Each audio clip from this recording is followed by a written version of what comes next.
morning, friends. Father Frank Pavone here, National Director of Priests for Life. Thank you for joining in with me on our morning broadcast. It's great to come to you at or around 9 a.m. each morning and 9 p.m. each night, unless I'm on a plane or giving a talk somewhere. I want to come and update you on various aspects of our battle to restore protection to the children in the womb. That's our cause. That's our movement. And as I've always been saying, we need to speak more specifically about that and help people focus in on it. Instead of just saying we're doing pro-life work, instead of just saying we're promoting the sanctity of life or building a culture of life, these are all true and it's beautiful language.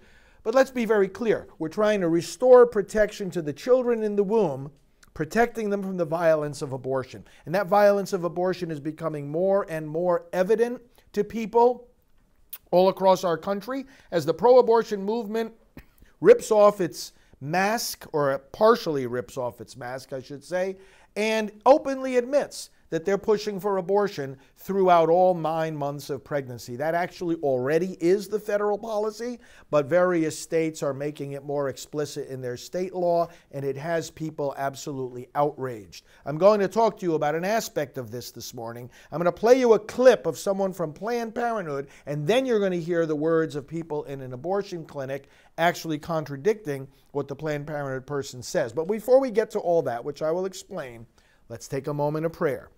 We take it from my book, Pro-Life Reflections for Every Day.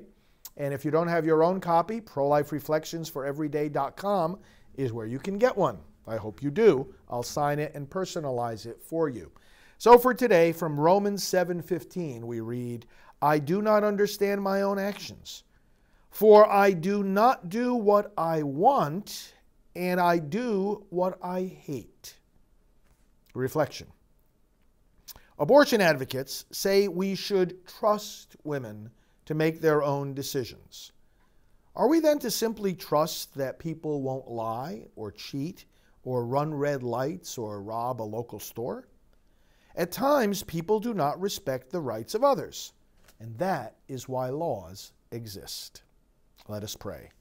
Lord, with St. Paul, I acknowledge that I am inclined to sin despite my best intentions. Help us all as we struggle against evil. Amen. Well, I want to thank you, first of all, for all the birthday wishes. Today is my birthday, February the 4th, and I know that so many of you are praying for me and for my work. I am praying likewise for you. And at the end of today's broadcast, I want to make a special birthday commitment, renew actually, in your presence, however, renew the commitment that you know I have already made. But it's very important for me to be able to renew that publicly because I want you to hold me accountable to it. And what I'm talking about, of course, is my full-time focus on ending child killing by abortion. So thank you for the birthday wishes and prayers. I know they'll be coming in all day. And I want you to know that for everybody who wishes me a happy birthday, and even if you don't have a chance to do so, I am praying for you very intensely each and every day, in fact, multiple times a day. Now, let's get on to the topic at hand.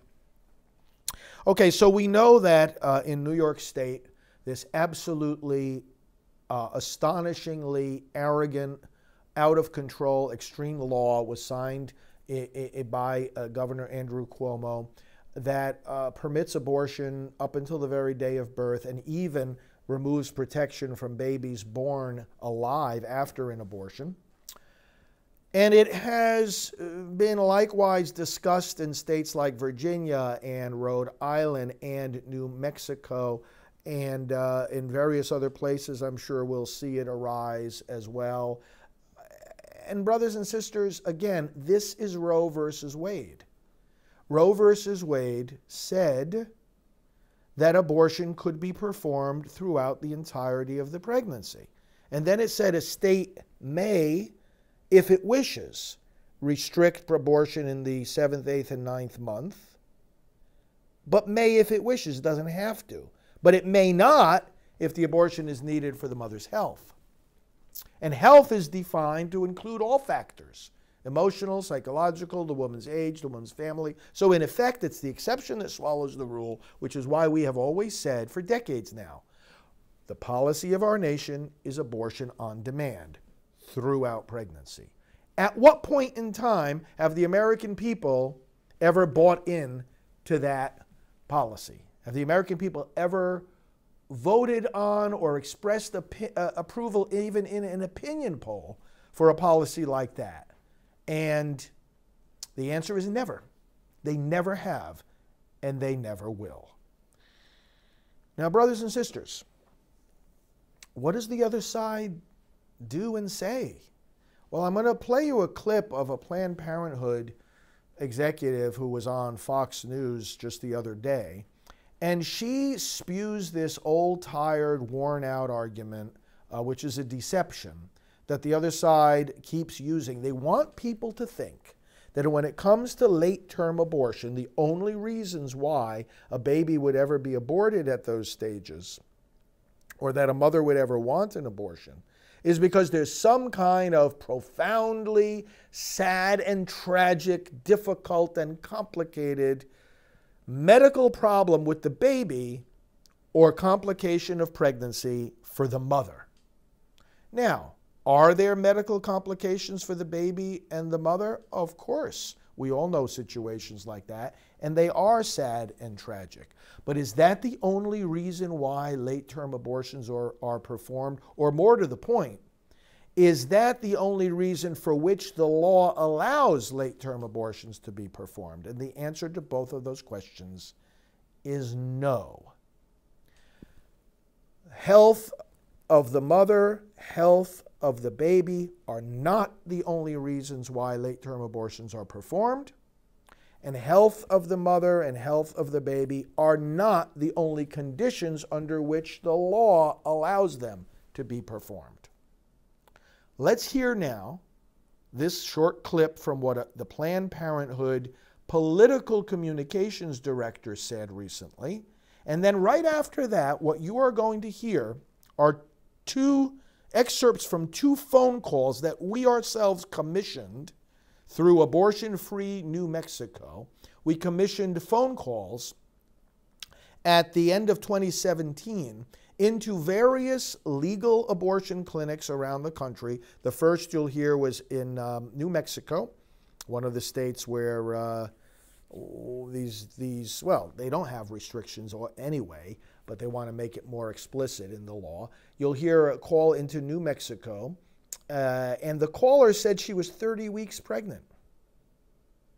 30 weeks pregnant.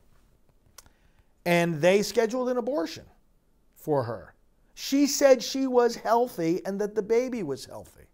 Then you listen to the second call made into an abortion facility in Boulder, Colorado, same thing. And they scheduled an abortion and then said, well, when you come in here, you'll be 32 weeks. And you'll hear what she said to them about the reason for the abortion. It was not that the baby was malformed. It was not that she was going to die unless she had the abortion. It was that she broke up with her husband and didn't want the child. Listen to these calls and notice how it contrasts with the way that the Planned Parenthood director is trying to deceive us. Let's listen. Well, so I want to be really clear. I think even Governor Northam has clarified that in that conversation, he wasn't talking about abortion. He was talking about circumstances where a woman may have a wanted pregnancy and then finds out later in life, in the pregnancy, that it won't be viable, it won't survive the womb. And in fact, when we look at when late-term abortions happen, you know, the vast majority of abortions in this country actually happen quite early in pregnancy. But if they do happen later, it is almost exclusively because a woman's health is at risk, a woman's life is at risk, or because her pregnancy won't actually be viable. Southwestern Women's Options, this is Georgia. How can I help you today? Yes, I need to schedule an abortion. Okay, do you know the first day of your last normal period? Yeah, it was back in October 8th of 2016. October 8th. Okay. And have you had an ultrasound done? Yes, I have. Okay, beautiful. And have you had any, is this your first pregnancy? No, it's not. Okay. Any C-sections in your past? No. Okay. And And where are you calling from? I live in Farmington. In Farmington. Okay. So let me go ahead and get you to a scheduler. What is your first name? Denise. Denise. Okay, hold on one moment, Denise. Okay. Outpatient abortion services, and the first clinic to use IV sedation. Today, Dr. Boyd and his medical staff remain personally committed to providing medically safe and emotionally supportive care, including pre-pregnancy testing, confidential individual counseling, medical abortions, and surgical abortions in all trimesters. We also offer the morning after prescription and IUD insertion for eligible patients at post-operative checkup. Thank you for... This is Susan. How may I help you? Yes, I wanted to schedule an abortion appointment. I just gave Georgia my information. I'm going to be coming down from Farmington. Okay. Can you tell me, do you have a BPD measurement or a due date? I have the due date is July 15th. Okay, so, yeah, almost 30. Is there anything wrong with the fetus? No, there's not. It's more just life happening. My husband lost his job. We already have some kids, and we're planning to continue the pregnancy. But now, with our world falling apart, we just felt like this was the best way out. I would need to take some information and take this to the doctor to see if she would accept you as a patient. Okay. Hold on a moment. Okay, let's see. What is your name? Denise Chavez. Date of birth? 8/2/91. All right. And how old are you right now? 26. Have you ever had a C-section? No. And you have how many living children? 2. How many times total have you been pregnant? 2. 3 with this one? Yeah. Have you had any previous abortions or miscarriages? No. Okay. How old is your youngest child? 2. Do you yourself have anything going on medically, like asthma, diabetes, high blood pressure? No. Okay. How tall are you? 5'1". How much do you weigh? 150. Okay. Do you have any allergies to any medications? No. Are you currently taking any medications for any reason? No. Have you ever had any surgery in your past? No. Do you smoke? No. How do you describe your alcohol consumption, if any? None. Okay. Do you use any recreational drugs? No. Okay. Have you been getting prenatal care for this pregnancy? Yes. Okay. When is the last time you went to the doctor? It was about a month ago.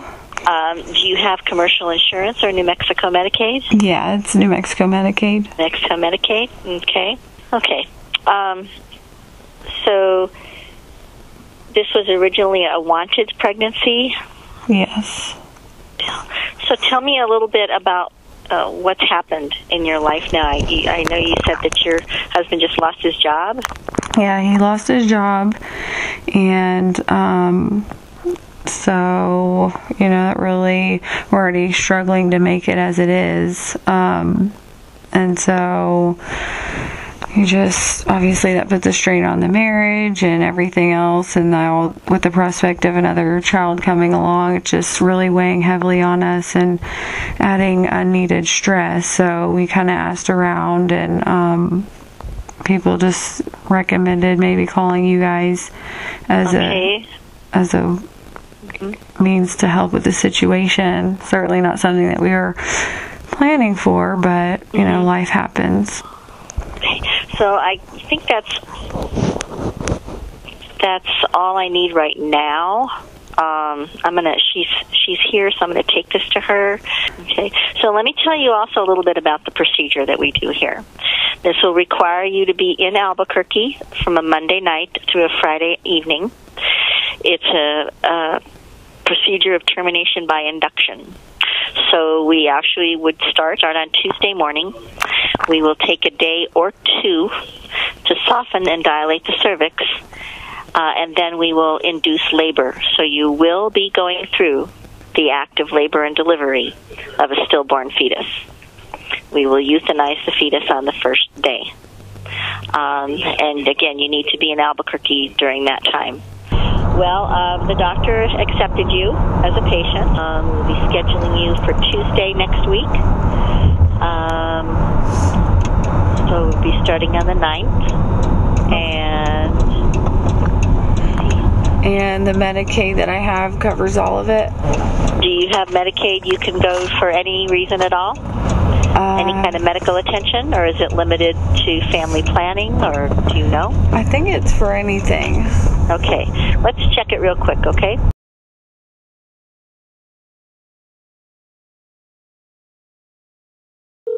Good morning, Dr. Hearn's office. How can I help you?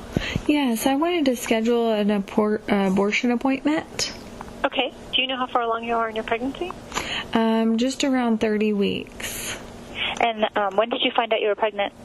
Well, I found out a couple of months into the pregnancy, so I've known about it for a while.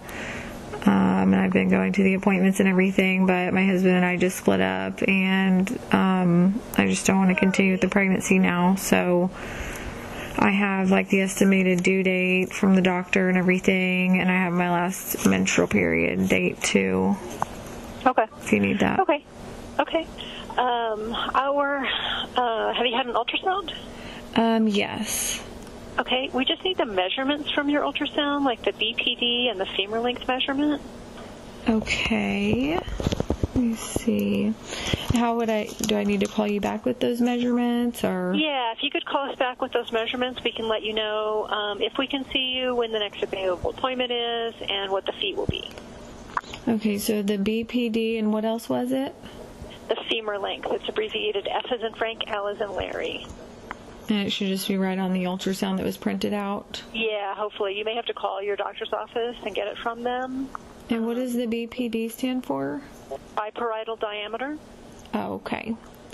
Okay, let me see what I can find out. I'll call you back. Okay, great. Thanks. Bye-bye. Good morning, Dr. Hearn's office. How can I help you? Sure. I called earlier and you asked me to get, I was calling to schedule an appointment. You asked me to get the BPD and the femur length. Okay, yeah. Do you have that? Yes, I was able to get that. So the BPD was 74 and the femur length was 54. Okay, and when were those taken? Last Monday, the 13th, I believe. Okay. And, let's see here. How much do you weigh? I'm 180. Okay, and how tall are you? 5'1". Okay, and have you ever had a C-section? No. No. Okay, can you hold on 1 second? Yes. Okay. Yeah, he said that he would see you on the 28th. Okay. And it looks like you'll probably be about 32 weeks at that time. So the fee would likely be either $17,500 or $25,000. Okay.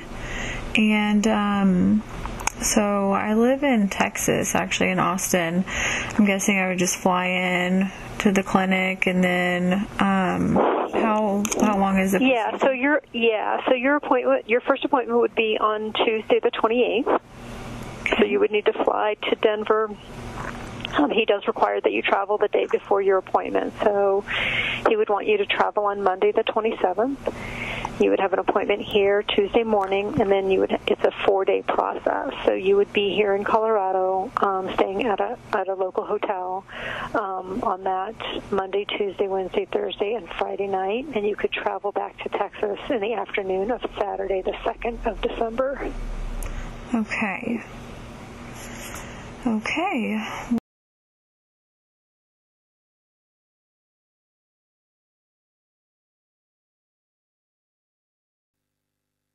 Well, so I want to be really clear. I think even Governor Northam has clarified that in that conversation, he wasn't talking about abortion. He was talking about circumstances where a woman may have a wanted pregnancy and then finds out later in life, in the pregnancy, that it won't be viable, it won't survive the womb. And in fact, when we look at when late-term abortions happen, you know, the vast majority of abortions in this country actually happen quite early in pregnancy. But if they do happen later, it is almost exclusively because a woman's health is at risk, a woman's life is at risk, or because her pregnancy won't actually be viable. Well, brothers and sisters, healthy baby carried by a healthy mother. You just heard our caller successfully book an appointment for an abortion of such a healthy baby, of a healthy mother, at 30 weeks of pregnancy. That was in New Mexico. And 32 weeks of pregnancy. That was in Boulder, Colorado. These procedures are happening daily throughout the country. And the Planned Parenthood representative that you saw there tries to deceive the public into thinking that these are only for medical conditions. Medical conditions of the baby, terrible, tragic, sad, awful. Deformities, the brain outside the head, or no brain at all, or the organs outside the body. Not that organs outside the body can't be repaired, they can. But these people are making the public think that, oh, well, it's only in medical emergencies that these abortions are done. Or it's only medical emergencies for the mother that these pregnancies have to be ended. Not true. Again, sure, there are medical emergencies, both for baby and for mother. But you just heard 2 phone calls, and if you go to the website that we have set up, exposeabortion.net, you can hear a bunch more phone calls and read the transcripts that we made into other states. Some of them have a limit of 28 weeks, so we had her ask for an abortion at that stage, and they said yes, even though she was healthy and the baby was healthy. Some states end at 26 weeks. We had her ask for an appointment at that age. Healthy baby, healthy mother, they said yes. Some end at 24 weeks. We had her ask for an appointment then. Healthy baby, healthy mother, they said yes. Over and over and over, state after state, clear across this country, abortion clinic after abortion clinic, healthy baby, healthy mother, late-term abortion, they said yes. And not only does Planned Parenthood want us to think, oh, this only happens in medical complications, but the politicians want us to think that too, the liars that they are. Oh, well, this is, and they'll bring up these sob stories. Now, I'm not minimizing at all the difficulty of those who do have complications in pregnancy. We help them all the time. But you see, the fact is, it's never necessary to kill the baby in order to help them. But we're talking about healthy moms carrying healthy babies, and these abortions are happening. Now, all the abortionists that we have dealt with admit that the late-term abortions they do are elective. Maybe about 20% of them, they tell us, are for health reasons. The other 80% of the late-term procedures are elective. It's because of the choice of the mother. Or because, as our caller said, well, you know, my husband lost his job, or in another case, oh, well, we broke up. We just can't feel that we can't have another child right now. So number one, they are happening for social reasons, unhealthy mothers carrying healthy babies. Number two, no matter how much of each circumstance is actually happening, the question that we have to demand that the politicians and the abortion providers be honest about is, what does the law actually say? If someone is going to come along and try to defend this by saying, oh, well, it's only the medical complications that make this necessary, oh, well, then is that what the law says? The fact of the matter is that the law allows it for far more reasons than that. Brothers and sisters, we have to stop playing games here, and we have to stop letting others play games here. Many of your comments are saying how infuriating this is and how angry you are and how sad as a result. That's right. That's the normal, healthy response to this. And the normal, healthy response to this is to stop what we're doing, stand up, and start doing something to fight abortion. And we want to help you do that. We want to partner with you. The reason we're coming with these broadcasts is not just to give you the information during the broadcast, but to invite you to join hands with us, join hearts with us, join prayer and action with us, join resources with us, and let's get the job done of protecting these babies from the violence of abortion. You can get our action alerts. I'm just sending out an action alert over the next few hours, asking you to call your U.S. senators. Go to stopabortionnow.org. You'll see it'll be posted there momentarily. Stopabortionnow.org. You can make 2 calls today to your United States senator. This is one of the first things you can do. We have all kinds of things that we want you to do, and I'm going to tell you more about that in a second. But if you go to stopabortionnow.org, sign up for the action alerts, because in the United States Senate today, a measure is being introduced to protect babies who are born alive after a failed abortion, because as I say, not even they are being protected. And these abortionists who are paid to kill these babies don't care about protecting them if they survive the abortion. We have to get our senators on record. Now, we have enough votes in the Senate to pass this measure. We'll see how the Democrat pro-abortion controlled House of Representatives deals with this, because most of the Democrats that were, well, all of the Democrats in the previous Congress, and then the majority of them were reelected to this Congress, and they all voted, with less than a handful of exceptions, against a bill that would protect these babies even if they're born alive. This is unbelievable. It's unbelievable. Anthony is saying, you called everyone, it goes to voicemail and no one calls back. That's okay. What counts is that you called and you left that message, because I can guarantee you those messages are listened to on the other end. They may not call you back, but those messages are registered, so don't let that deter you at all. Some of you are mentioning the Gosnell case, the movie Gosnell. See the movie Gosnell, look it up. It's available now online. Gosnell, I helped in the creators of that to do their work. They consulted with me and other pro-life leaders at various times. I was there in the courtroom during the Gosnell trial. And unfortunately, Gosnell, as we said over these recent years, is not the exception. He's the norm. And he's in prison now for actually having killed babies too late, but it was practically by accident that he ended up getting in trouble for that. This is going on, and the abortionists are literally getting away with murder every day all across the country. And this is what I want to lead to my final point and tie it back in again to the fact that today is my birthday. You know, I'm all in. Some of you are leaving comments saying exactly that. It's one of my favorite comments that you leave for me. You say, all in. We are all in. You know, there come certain issues in life. There come certain moments in our existence here on this earth where everything converges to one point, and we realize that it's a moment that is not normal. A lot of things as we go through our days and as we go through our years, you know, there are choices and decisions that we make that are not very consequential. Which restaurant am I going to go to, or what am I going to have for lunch, or should I take my walk here or there or later or now? And you know, a lot of the decisions, I mean, every decision matters on some level, but most decisions, we're just trying to get through the day, right, and just get our work done and take care of the people that we're responsible for.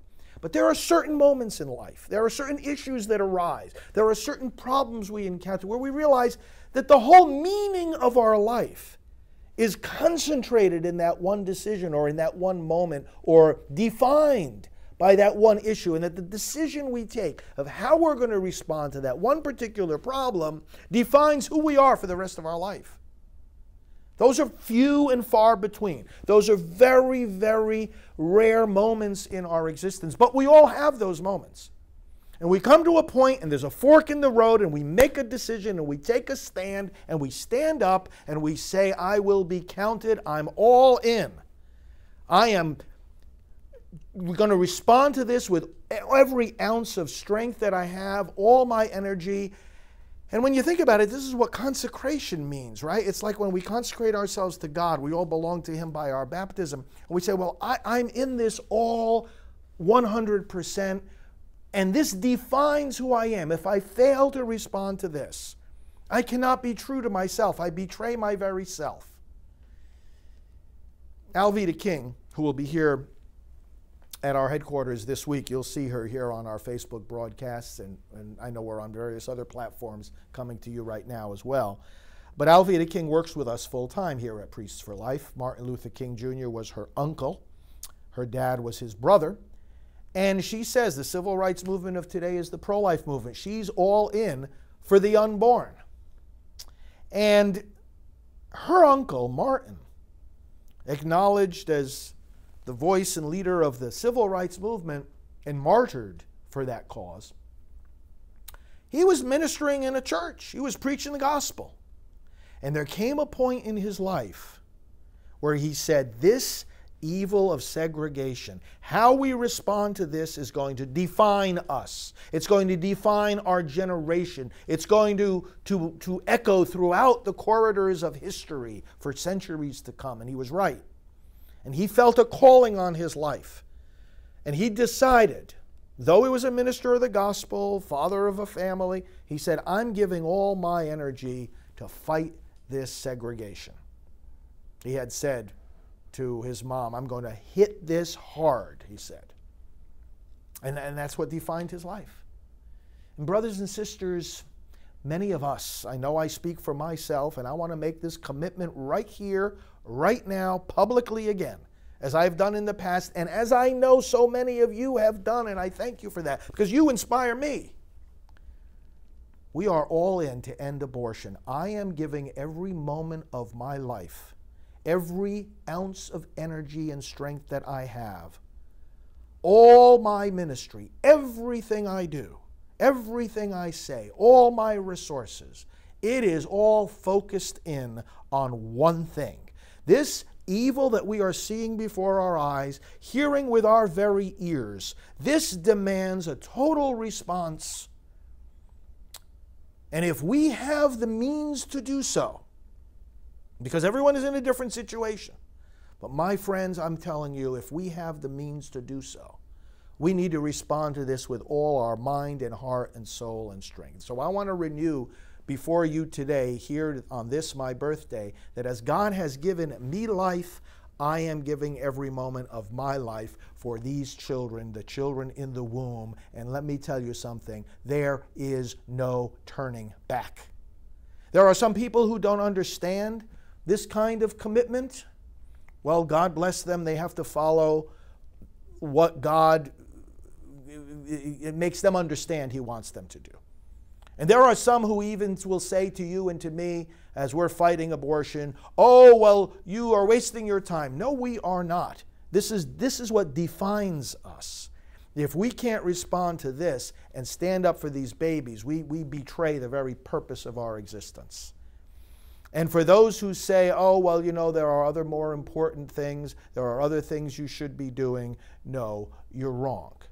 And we're not going to be doing other things. And we're not going to be sidetracked or distracted or diluted in our focus. It's not going to happen. No way, no how. We are all in. And so I want to thank you for your commitment. Those of you who are doing everything you can and you know what your limits are, God bless you for doing it. And those who can do more, I want to make an appeal here that I made right after 9/11, back in 2001. Just a matter of a couple of weeks after our nation was shocked into a new level of sadness and of horror and of anger when we saw the attacks that were launched against our nation on September 11th, 2001. I stood at the pulpit at EWTN and I said something, and I want to say it again right now, in the light of all of these things that have been happening with late-term abortion and these infanticide bills that are being introduced. What I said to the watchers and listeners of EWTN that day was this: this is the time to rise up and to devote ourselves full time to protecting the right to life, to protecting innocent life, to protecting the children in the womb. I said, just as our nation is horrified by the blatant disregard for human life that is expressed by the terrorists, so we must be horrified by the blatant disrespect for human life that is displayed by the abortionists. And we need to rise up and we need to protect these children just like we need to protect all our fellow citizens. And brothers and sisters, hundreds of people contacted me and said, I am available now. In fact, I had people contacting me, because I said this in the homily. If you are able, leave your profession, leave your career, leave what you are doing, set it aside. Because now we need all energy focused on bringing an end to this Holocaust. And we understand, everyone has his or her own commitments and vocation, but brothers and sisters, I had hundreds of people come to me and say, I'm all in, I am stepping away from everything I'm doing. It's not as important, it's not anywhere near as important as ending a Holocaust that's right before our very eyes. Now is the moment. God has put us here for a reason. My friends, if you feel that stirring, if you feel that call, I want to hear from you. I want you to contact me. I want you to call us at Priests for Life. Here's our number. It's very easy to remember, 321-500-1000. I want to hear from you. Hi, I'm Jane Smith from St. Louis, and I am ready. I want to give myself. Show me what I can do. How can I help to bring an end to this Holocaust? 321-500-1000. Let me hear from you. Our staff will help you to get involved in this great movement. And if you can't devote yourself to it on a full-time basis, at least do a little bit more, depending on your means. We'll help you do that too. I'm grateful for the commitment of each and every one of you, no matter how much or how little you can do. It's the Spirit. It's the same Spirit that is motivating us all. So on today, I recommit to you. Nothing will deter me from this. You know, one of the things I love hearing from people as I travel around the road and as I broadcast, it's a simple phrase, and so many of you say it to me in your comments or when we meet in person or when you email us. What do you say? Keep up the good work. And I promise you today, the answer to that is yes, I will. I will keep up the work, so will our entire team at Priests for Life. Nothing is going to deter us. Nothing is going to distract us. Nothing is going to dilute this focus. We are in this until these babies are protected again and until this abortion ends. We're not here just to fight it. We're not just here to speak against it. We're not just here to reduce the numbers of abortions. We are here to end abortion. Are you all in? Let me hear from you. Thank you, friends. May the Lord bless you now. May He protect you, and may He grant all your intentions in the name of the Father, and of the Son, and of the Holy Spirit. Amen. Father Frank Pavone here of Priests for Life. I look forward to hearing from you. God bless you.